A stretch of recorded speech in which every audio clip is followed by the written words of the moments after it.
गुप्त बिरयानी और रेल की पटरी। दिसंबर की घनी कोहरे वाली शाम, गांव में सन्नाटा है। लोग रजाई में दुबके हैं।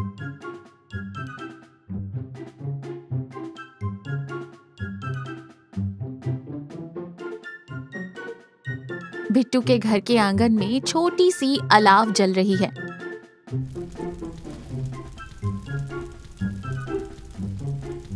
ओए होए, आज तो हड्डी गलाने वाली ठंड है भाई। ऐसी ठंड में अगर गर्मा गर्म मसालेदार मटन बिरयानी मिल जाए तो कसम से स्वर्ग यहीं धरती पर उतर आए। भाई, बात तो तू लाख रुपए की कर रहा है, लेकिन समस्या मटन की नहीं है, समस्या है खुशबू की। तुझे याद है पिछली बार क्या हुआ था? हमने जैसे ही कुकर की सीटी बजाई, वो गोपी काका दीवार फांद कर आ गए थे। अरे बिट्टू बेटा, क्या बन रहा है? बड़ी महक आ रही है। यही तो रोना है, साला इंसान अपनी कमाई का चैन से खा भी नहीं सकता। गोपी काका की नाक नाक नहीं रडार है। 3 किलोमीटर दूर से पता लगा लेते हैं कि किसके घर में हल्दी डल रही है और किसके घर में हींग। इस बार ऐसा नहीं होगा। इस बार प्लान सॉलिड बनेगा।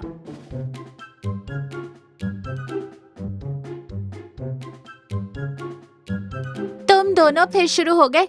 देखो, बनाना है तो बनाओ, लेकिन इस बार घर पर नहीं। मुझे फालतू की भीड़ नहीं चाहिए। पिछली बार वो शर्मा जी पूरा पतीला साफ कर गए थे और हमारे हिस्से में सिर्फ ग्रेवी आई थी। सुमन, तुम चिंता मत करो। इस बार अंडरग्राउंड ऑपरेशन होगा। ऐसी जगह ढूंढूंगा जहां परिंदा भी पर ना मार सके। गोपी काका तो दूर की बात है। बिट्टू और कल्लू गांव के बाहर घूम रहे थे। खेत खलिहान सब देख लिए, पर हर जगह खुला मैदान है। भाई, खेत में बनाते हैं। पागल है, हवा चलेगी तो खुशबू पूरे गांव में जाएगी। हमें ऐसी कोई जगह चाहिए जो बंद हो, सुरक्षित हो और गांव से थोड़ी दूर हो। तभी एक तेज आवाज आती है। ऊपर से रेलगाड़ी गुजरी थी। वे दोनों रेलवे ट्रैक के नीचे बने एक पुराने सूखे टनल के पास खड़े हैं। ये पुलिया अंग्रेजों के जमाने की है, बहुत मजबूत ईंटों से बनी हुई और सर्दियों में एकदम सूखी। कल्लू, देख रहा है तू इसे? हाँ भाई, पुलिया है, गंदी होगी। अबे गंदी नहीं, सूखी है। और सबसे बड़ी बात, ऊपर से ट्रेन गुजरती है। जब ट्रेन गुजरेगी तो बर्तनों की खटर पटर किसी को सुनाई नहीं देगी। और ये जगह गांव की ढलान के नीचे है। यहाँ धुआं भी ऊपर नहीं जाएगा। ये हमारी सीक्रेट टनल है। भाई, आइडिया तो धांसू है, पर डर लग रहा है। ऊपर ट्रेन, नीचे हम। डरपोक कहीं के। अरे मटन खाना है या खिचड़ी, रिस्क तो लेना पड़ेगा। कल सुबह तैयारी शुरू। बिट्टू और कल्लू ने बहुत सावधानी से सामान इकट्ठा किया। सुन, अगर हम अपने गांव की कसाई की दुकान पर गए तो गोपी काका को पक्का भनक लग जाएगी। इसलिए हम पड़ोस के गांव रामपुर चलेंगे। वहां मेरे जान पहचान का एक गडरिया है। हम उससे पूरा एक छोटा बकरा खरीद लेंगे। किसी को शक भी नहीं होगा और पार्टी भी एक नंबर होगी। और चावल? चावल मैं ले आऊंगा। सुमन ने मसाले पीसकर रख दिए हैं। बस हमें गैस का छोटा सिलेंडर और बड़ा भगोना लेकर उस पुलिया के नीचे पहुंचना है। दोपहर तक सारा सामान, लकड़ियां, गैस खत्म होने के डर से एक बैकअप प्लान के तौर पर, पानी की कैन और चटाइयां उस रेलवे ट्रैक के नीचे वाली सुरंग में बिछा दी गई। वो जगह वाकई कमाल की थी। दोनों तरफ से ऊंची झाड़ियां थी, जिससे कोई अंदर देख नहीं सकता था। अंदर हवा भी नहीं लग रही थी। तभी अचानक सुमन का फोन आता है। सुनो जी, मैं भी आ रही हूँ। घर पर अकेले बोर हो रही हूँ और खुशबू से मेरा मन भी ललचा रहा है। मैं रायता लेकर आती हूँ। अरे ध्यान से आना, कोई देख ना ले। अगर किसी ने पूछा तो कहना कि खेत में काम करने जा रही हो। सुरंग के अंदर माहौल जम चुका था।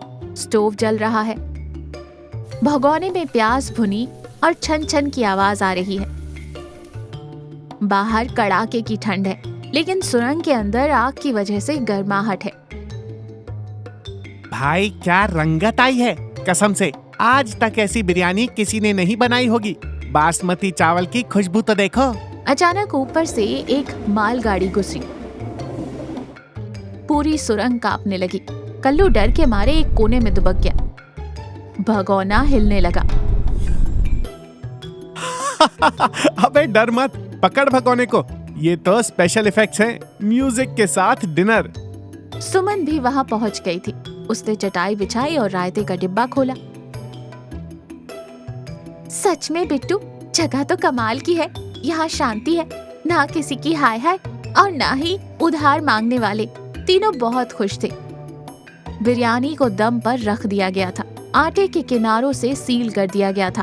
अब बस 15 मिनट का इंतजार था। सोचो कल्लू, गांव वाले अभी दाल रोटी खा रहे होंगे और हम यहाँ राजाओं वाला खाना खाएंगे। इसे कहते हैं दिमाग। तभी सुरंग के दूसरे छोर, जो अंधेरे में डूबा हुआ था, वहां से एक आवाज आई। तीनों एकदम चुप हो गए। सन्नाटा छा गया। ये आवाज कैसी है जी? भाई, मैंने कहा था ये जगह भूतिया हो सकती है। अंग्रेजों के जमाने का पुल है। कोई पुराना टीटी भटक रहा होगा। चुप कर, भूत नहीं, कोई जानवर होगा, नेवला होगा। तभी फिर आवाज आई, जैसे कोई नाक सिकुड़ रहा हो, खुशबू सूंघ रहा हो।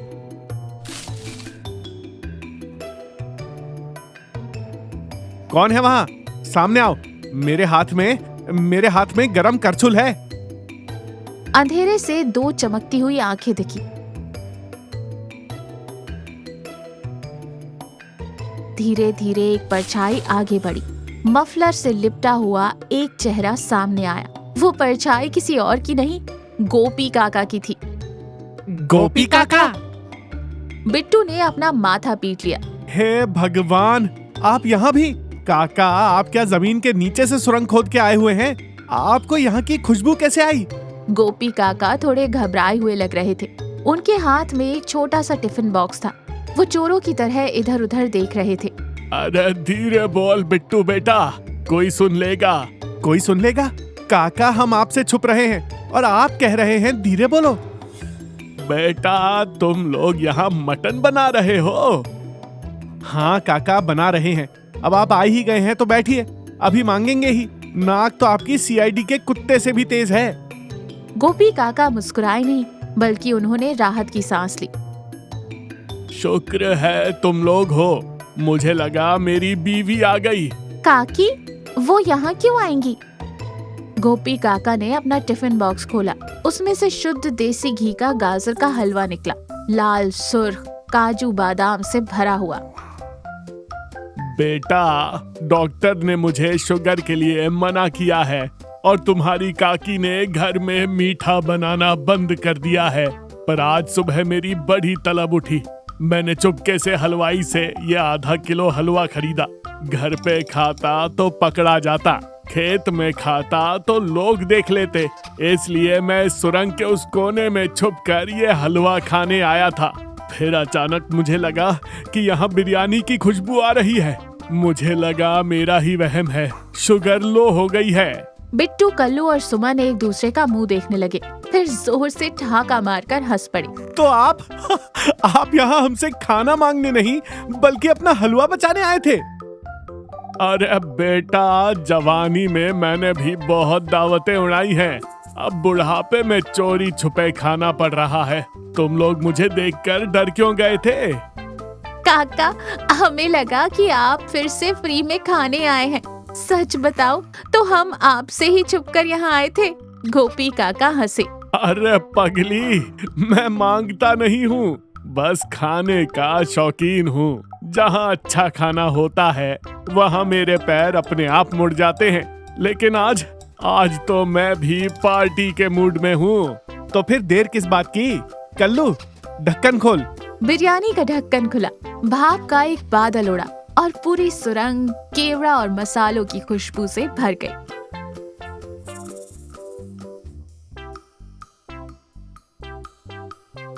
सुमन ने 4 पत्तल लगाए। बिट्टू ने गोपी काका को सबसे बड़ा लेग पीस परोसा। गोपी काका ने अपना गाजर का हलवा बीच में रखा।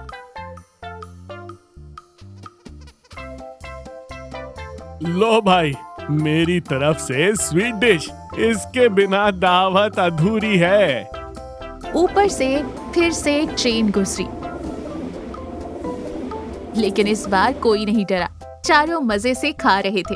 काका मान गए, बिरयानी तीखी है और उसके बाद ये आपका हलवा, उफ, जन्नत है जन्नत। काका मुझे माफ कर दो, मैं आपको कंजूस और लालची समझता था। मैं सोचता था कि आप सिर्फ हमारा खाना खाने आते हैं, लेकिन आज पता चला कि हर पेटू आदमी का दर्द एक जैसा ही होता है, चाहे वो जवान हो या बूढ़ा।